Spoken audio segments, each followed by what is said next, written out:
जय हिंद दोस्तों। पाकिस्तान की एक लाइलाज बीमारी यह है कि जब से वो न्यूक्लियर मिसाइल्स बनाया है उसके बाद से लगातार कहीं न कहीं भारत को धमकी देता रहता है कि न्यूक्लियर मिसाइल्स से अटैक कर दी जाएगी, ये मिसाइल्स दिवाली के लिए रखा हुआ नहीं है, ऐसी बातें निकल के आती है। लेकिन पाकिस्तान को ओवर द टाइम ये रियलाइज हो चुका है कि ये आज के टाइम में जियोपॉलिटिक्स रियलिटीज को देखते हुए ये दिवाली वाली और सस्ती धमकी से कुछ होने वाला नहीं है। क्योंकि जब पिछले साल मई 2023 की हम बात करें, जब ब्रह्मोस मिसाइल जो मिस फायरिंग होके पाकिस्तान के अंदर 100 किलोमीटर से भी ऊपर डिस्टेंस ये ट्रेवल कर चुकी थी, तो पाकिस्तान के जो मिसाइल्स ट्रैकिंग सिस्टम है वो भी फेल हो चुकी थी। और पाकिस्तान को ये उस टाइम लग गया कि हमें इससे भी बड़ा करने की नीड है, और इसीलिए यहाँ पर पाकिस्तान ने चाइना के साथ में मिलकर, या हम ये कहें कि चाइना की तरफ से पाकिस्तान को PNS रिजवान जो है एक स्पाई शिप या हम ये कि मिसाइल ट्रैकिंग शिप है जिसे गिफ्ट किया गया है। हमने वर्ड यूज किया गिफ्ट किया गया है। और हमने पिछले एक स्लाइड में यूज किया ब्रह्मोस मिसाइल मिस फायरिंग। ये स्लाइड हमने क्यों दिखाया, ये आर्टिकल हमने क्यों याद दिलवाया, ये आपको इस वीडियो में आपको मालूम चलेगा कि इसका क्या कनेक्शन है। सो फाइनली पाकिस्तान के पास में PNS रिजवान आ चुका है। PNS का मतलब हो गया पाकिस्तान नेवल शिप, जिस तरीके से इंडिया में INS यूज करते हैं तो इंडियन नेवल शिप हम लोग यूज करते हैं, उसी तरीके से PNS रिजवान जो है चाइना ने गिफ्ट किया है पाकिस्तान को। जिस तरीके से यहाँ पर आप आर्टिकल्स में देख सकते हैं, Pakistan navigates its first spy ship PNS Rizwan courtesy China. So पूरी कहानी है क्या इस वीडियो में समझने वाले हैं। क्या रियली पाकिस्तान एक क्रेडिबल डेटरेंट क्रिएट करना चाहता है, तो क्या PNS रिजवान से क्रिएट कर पाएगा, इस पर भी एनालिसिस करने वाले खासकर इस वीडियो में। सो शुरुआत करते हैं। देखिए PNS रिजवान, जिसे हम इन शॉर्ट A294 भी कह सकते हैं, रिसेंटली पाकिस्तान नेवी शिप में ये शामिल हो चुका है। और इसी सीरीज में पाकिस्तान भी अब जो एलिट लिस्ट है, आपको बता दें कि स्पाई शिप सभी देश के पास नहीं होता है, ये कुछ ही गिने चुने देशों के पास में है। जैसे इंडिया के पास में है, फ्रांस के पास में है, USA के पास में है, UK,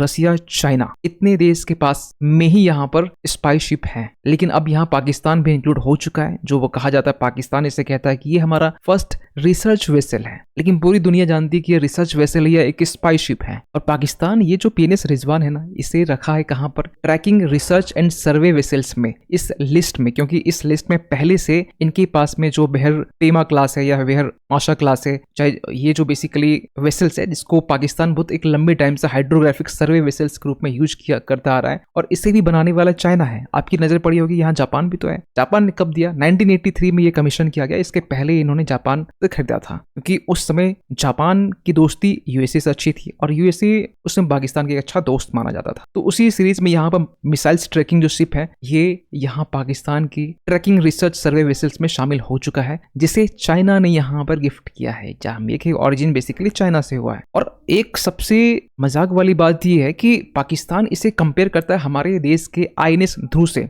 INS ध्रुव जिन्हें अगर आप नहीं जानते होंगे, आपको बताना चाहते हैं, INS ध्रुव जो है ये भारत का सबसे पहला first nuclear missiles tracking ship है, जिसे भारत ने इंडिजिनसली इंडिया में ही बनाया है, और 2021 के टाइम में इसे कमीशन भी कर दिया गया था। INS ध्रुव को बेसिकली यहाँ पर हिंदुस्तान शिपयार्ड ने बिल्ड किया है DRDO और NTRO के साथ मिलकर। NTRO मतलब हो गया नेशनल टेक्निकल रिसर्च ऑर्गेनाइजेशन के साथ मिलकर, जो इंडिया का first ballistic and satellite trekking ship है INS ध्रुव। तो पाकिस्तान का ये मानना है कि जो PNS रिजवान है, जिसकी लंबाई जो है 87 मीटर है, वो कंपेयर कर रहा है अपनी सस्ती PNS रिजवान को 175 metre long marine based INS Dhruv से, जिनकी लॉन्ग रेंज रडार सिस्टम्स है। इवन की INS ध्रुव में डोम शिफ्ट ट्रैकिंग एंटीना है, अगर आप इस इमेज में देख पा रहे होंगे, इसकी हम बात कर रहे हैं। और इसमें जो स्पेस है, अगर आप यहाँ पे देख पा रहे होंगे, जहां पर एक हेलीकॉप्टर लैंड करने की स्पेस भी है। इसकी बेसिकली जो डिजाइन की गई है वो ट्रैकिंग के पर्पस से की गई है। ये कोई अटैक शिप नहीं है, ना कोई डिस्ट्रॉयर्स है, ना कोई फ्रिगेट है, ना कोई कॉर्वेट है,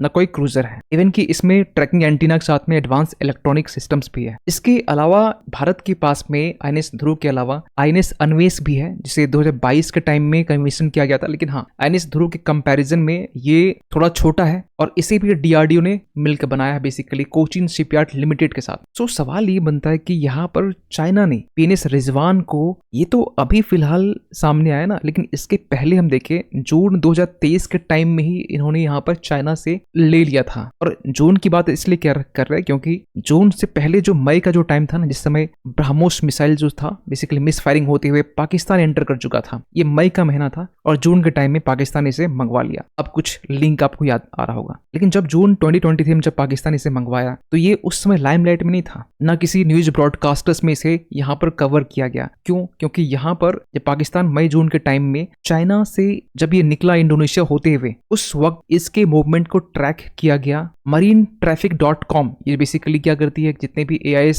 शिप होती है उसे ट्रैक करती है। तो उस वक्त जब ट्रैक किया गया तो मालूम चला कि ये INS रिजवान ही था। और क्योंकि उस वक्त बेसिकली जो पाकिस्तान का PNS रिजवान है अपनी जो ऑटोमेटिक आइडेंटिफिकेशन सिस्टम है इसे बंद रखा था, जिसके कारण जो है marinetraffic.com ये ट्रैक नहीं कर पाया। लेकिन हाँ, सैटेलाइट इमेजेस के जरिए, बाकी जो अदर सोर्सेस उसके जरिए यहाँ पर इसके मूवमेंट को ट्रैक किया गया। और फाइनली जब आगे कहीं कहीं बात जब निकलती है तो मालूम चलता है कि ये बेसिकली PNS रिजवान ही था। AIS का मतलब एक्चुअली क्या होता है कि इससे एक शिप जो है दूसरी शिप को अपनी पोजीशंस के बारे में अवेयर करता है कि हमारी शिप यहाँ पर है, आप मूवमेंट आप सोच समझ के करें। तो उसके लिए AIS सिस्टम होता है जिसको आपको टर्न ऑन करना पड़ता, ऑन रखना पड़ता, ताकि जो इंसिडेंट्स है, जो घटना है वो ना हो सके, अपने पोजीशंस के रिगार्डिंग जो अदर शिप्स है उसको अवेयर कर सके। तो सबसे बड़ा सवाल निकलता है, क्या ये जो PNS रिजवान है सस्ती वाली, ये क्या हमारे भारत के लिए एक सिक्योरिटी चैलेंजेस बन सकता है? देखिए, इसका जो बेसिकली काम है ना, ये चाइना जो गिफ्ट किया है, मेन इसका फंक्शन यही है कि ये जो इंडियन कोस्ट में जो इंडिया जो मिसाइल जो लॉन्चेस होती है यहाँ पे इससे डिप्लॉय करके जो भी मॉनिटरिंग है वो कर सके, इवन की जो ओशियोनोग्राफिक डेटा है इसी भी मैप कर सके, ताकि चाइना के ऑनगोइंग जो इंटेलिजेंस गैदरिंग ऑपरेशंस है इसको एक बूस्टअप मिल सके। क्योंकि चाइना जो है ना एक लंबे टाइम से इंडियन ओशन रीजन में इंटेलिजेंस गैदरिंग कर रहा है, और इसके लिए चाइना ऑलरेडी पहले से अपने परम मित्र ये लोग आपस में हेल्प तो कर रहे हैं। लेकिन इसके अलावा जो है चाइना नया प्लेयर यहाँ पर ढूंढ चुका है, मोहम्मद मोइजू। क्योंकि मोहम्मद मोइजू भी आज के टाइम में ज्यादा चाइना इंक्लाइंड है, इवन कि चाइना के साथ जो फ्रेंडशिप है रिसेंटली कहीं कहीं बढ़ी है। और इसीलिए एक्सपर्ट्स यहाँ पर कहते हैं कि चाइना यहाँ पर जो है ना इंडियन ओशन रीजन में अपने इंटरेस्ट को और भी बूस्ट करने के लिए पाकिस्तान के साथ में, मालदीव्स के साथ में अपनी अलाइज को बढ़ा रहा है, डिफेंस कॉपरेशंस बढ़ा रहा है। इवन कि रिसेंटली आपने देखा होगा कि चाइना पाकिस्तान के बीच में फ्री मिलिट्री एग्रीमेंट भी साइन हुआ। अब इस फ्री मिलिट्री एग्रीमेंट में बहुत सारी जो चीजें हैं डिटेल्स वो सामने अभी तक नहीं आई, लेकिन अब देखना ये है कि ये पाकिस्तान की तरह यहाँ पर चाइना इसे एक्सप्लॉइट करने वाला इनकी इज्जत के साथ में। क्योंकि जिस तरीके से चाइना पाकिस्तान में मॉडर्नाइजेशन एफर्ट के नाम पर स्पाई शिप डिफेंस के मामले में जो सपोर्ट प्रोवाइड कर रहा है, चाहे रिसेंटली आपने देखा होगा कि एक पाकिस्तान बाउंड शिप था जो बेसिकली चाइना से निकला हुआ था, उसे मुंबई के पास में इसे रोका गया था हमारी इंटेलिजेंस एजेंसी के इनपुट मिलने के बाद में। इसमें कहा जा रहा था जो शिप है वो बेसिकली एक माल्टा फ्लैग मर्चेंट शिप था जो CSM अटीला नाम का था, जिसमें कंप्यूटर न्यूमेरिकल कंट्रोल मशीन था जो बेसिकली डुअल यूज होता है। लेकिन इसका जो डिफेंस में भी यूज ज्यादा होता है, क्योंकि इसका जो बेसिकली इस मशीन का यूज कटिंग में यूज करते हैं हम लोग नहीं, खासकर जो न्यूक्लियर मिसाइल्स होते हैं, न्यूक्लियर उसे के निर्माण में खासकर इसका यूज किया जाता है। तो चाइना यहाँ पे बेसिकली इसका बड़ा एम ये है कि अपनी जो क्रूशियल अलाइज है, चाहे पाकिस्तान हो चाहे मालदीव्स हो, इनके साथ में जो कैपेबिलिटीज है वो इनहेंस करना चाहता है इंडियन ओशन रीजन में। क्योंकि पाकिस्तान को डर है कि BrahMos missile miss firing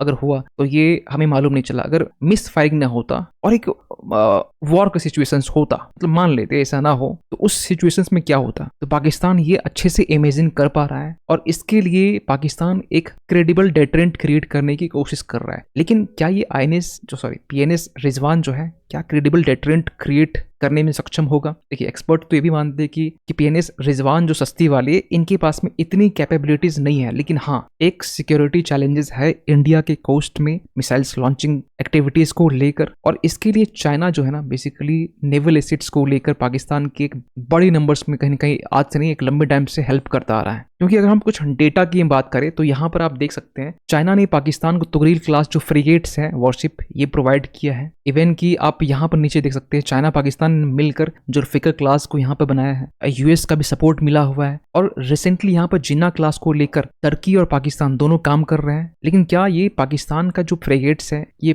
India के लिए क्रेडिबल डेटरेंट हो सकता है? तो थोड़ा मैं बात करें अपनी फ्रिगेट्स के बारे में, तो हमारे पास में शिवालिक क्लास जो एक फ्रिगेट वॉरशिप है ये हमारे पास में, जिसमें INS शिवालिक, सतपुरा, सह्याद्री है। इवन की तलवार क्लास की बात करें तो ये भी आपको एक अच्छी बात यहाँ मिलेगी कि इसकी ओरिजिन इंडिया में हुई हुई है। इवन की तलवार क्लास की बात करें तो जिसमें 6 आपको आईएनएस में आपको देखने को मिल जाएंगे, जिसके रिगार्डिंग हम अभी पहले ही वीडियो हमने बनाया था। इसमें थर्ड बैच के लिए आईएनएस तुसील और तमाला, आईएनएस तुसील का जो सी ट्रायल है वो रशिया में रिसेंटली कंडक्ट किया गया। तमाला को लेकर भी अपडेट नहीं आया क्योंकि अंडर कंस्ट्रक्शन है। और बैच 4 के लिए आईएनएस त्रिपुट जो कि गोवा शिपयार्ड की तरफ से इसका निर्माण किया जाएगा रशिया के टेक्नोलॉजी ट्रांसफर करने के बाद में। तो ये जो बेसिकली 6 आप जो देख पा रहे हो ये रशिया से ओरिजिन है, आप यहाँ पर देख सकते हैं। इवन कि हमारे पास ब्रह्मपुत्र क्लास जो कि इंडियन ओरिजिन है, लेकिन पाकिस्तान की जितनी भी फ्रिगेट्स देखेंगे ना आप पाएंगे कि ये बेसिकली जो है ना ये चाइना से निर्माण है, ये पहले का है इसलिए यूएस का है या फिर टर्की से है। सो हम ये कह सकते हैं कि ये PNS Rizwan credible deterrent India के लिए क्रिएट नहीं कर सकता, लेकिन हाँ इसके लिए आप पाकिस्तान को एक स्टेप और लेना पड़ेगा। पाकिस्तान को चाइना के हाथ में और भी इसे एक्सप्लॉइट होना पड़ेगा। अगर पाकिस्तान रेडी है एक्सप्लॉइट होने के लिए तो आगे चलकर कहीं ना कहीं इंडिया के लिए क्रेडिबल डेटरेंट क्रिएट करने में मे बी पॉसिबल हो सकता है। सो इन तमाम इश्यूज को लेकर आपका क्या मानना है कि क्या ये पीएनएस रिजवान जो है सस्ती वाली, ये ऑब्वियस सी बात है इंडिया के सिक्योरिटी चैलेंजेस थोड़े बहुत तो कॉम्प्रोमाइज होंगे, लेकिन एक क्रेडिबल डेटरेंट क्रिएट नहीं कर सकता है। लेकिन इन तमाम इश्यूज को लेकर आपका क्या मानना है कमेंट कीजिएगा। मिलते किसी अगले वीडियो में, तब तक के लिए थैंक यू सो मच।